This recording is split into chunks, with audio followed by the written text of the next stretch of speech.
En conclusion, nous vous avons gardé deux entrepreneurs du changement pour le moins inspirants.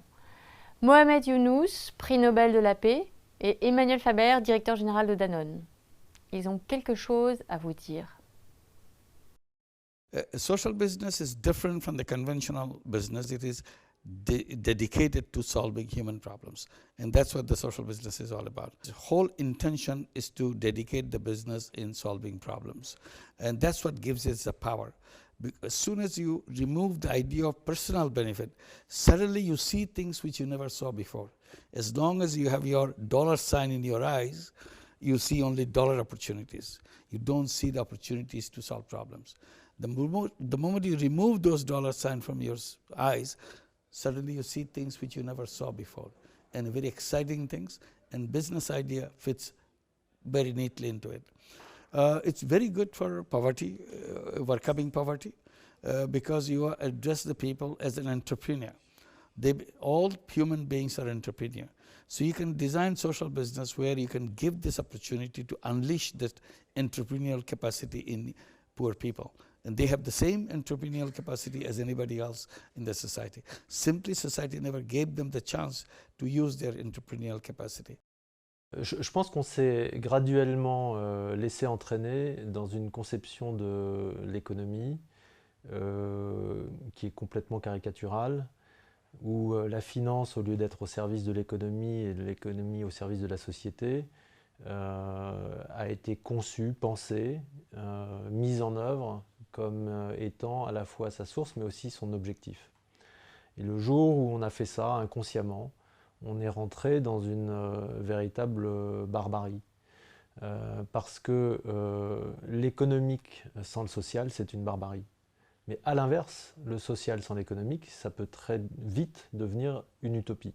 Parce que se pose la question de son financement, de sa pérennité, de son insertion dans la vie réelle, et d'ailleurs même dans la logique de l'autonomie des personnes. Le social, s'il est conçu comme étant la relation entre un aidant et un aidé, n'est pas en soi un modèle qui doit être pérenne. Or, beaucoup d'ONG vivent parce qu'il y a des aidés. Et donc se pose la question, pour moi, de la réconciliation entre l'économique et le social, dans un réglage dans lequel les entreprises devraient et peuvent, de mon point de vue, délivrer de la valeur sociale autant qu'elles délivrent de la valeur économique, ce qui permet dans la relation même entre les personnes le respect d'une forme de dignité et d'autonomie et l'accession à leur autonomie. Je pense que les exemples d'une forme d'économie plus solidaire, plus inclusive, ne manquent pas aujourd'hui. On les voit partout, on les voit dans des ONG qui développent des modèles de social business pour pérenniser leurs actions. On les voit dans les pays dits du Sud, où beaucoup d'organisations de type social business se sont mises en place. Bien entendu, Grameen Bank et le microcrédit de Mohamed Younous en a été un pionnier absolument éclairant pour le reste du monde, mais même dans les très grandes entreprises. Aujourd'hui, la responsabilité sociale des entreprises, la RSE, s'entend de plus en plus comme stratégiquement la capacité à partager la valeur qu'elle crée et pas seulement à faire des opérations de mécénat à droite ou à gauche. Donc on est dans une vision intégrative de l'économique et du social, dont le degré dépend évidemment de la culture des entreprises, des convictions de leurs dirigeants. Chez Danone, je pense que la culture de l'entreprise, le fait qu'Antoine Riboud en 1972 ait posé un discours extrêmement marquant, novateur à l'époque, sur le thème d'un double projet économique et social, cette culture, elle était évidemment prometteuse pour faire émerger des solutions dans notre monde d'aujourd'hui, d'économie plus inclusive, plus équilibrée.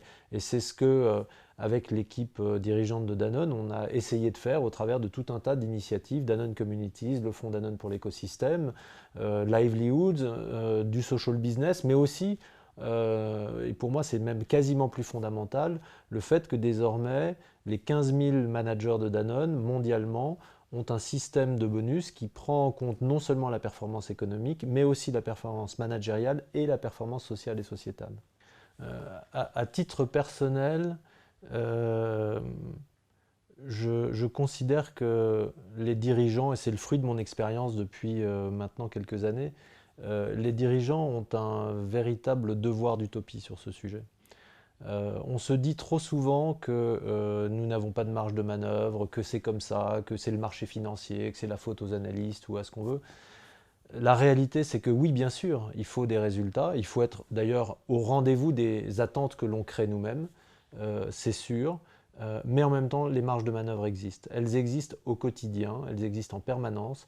Et donc pour moi, mon interrogation permanente, c'est ça. C'est comment est-ce que je me place dans les réglages que je suscite, quelles initiatives j'autorise, quels réglages je fais pour que l'économie que nous construisons au travers de Danone soit un peu plus inclusive qu'elle ne l'était auparavant.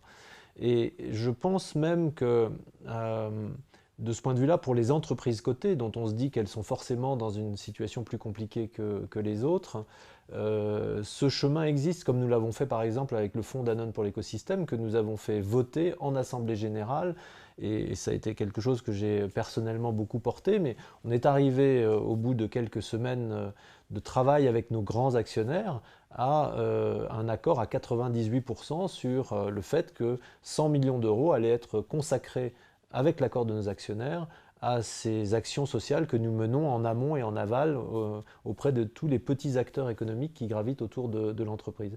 Pour moi, c'est ce type d'exemple qui montre vraiment, qui me montre à moi-même d'ailleurs, que dans le bon réglage, avec la construction d'un consensus, on arrive à faire bouger graduellement les choses et c'est ce qui me fait lever le matin.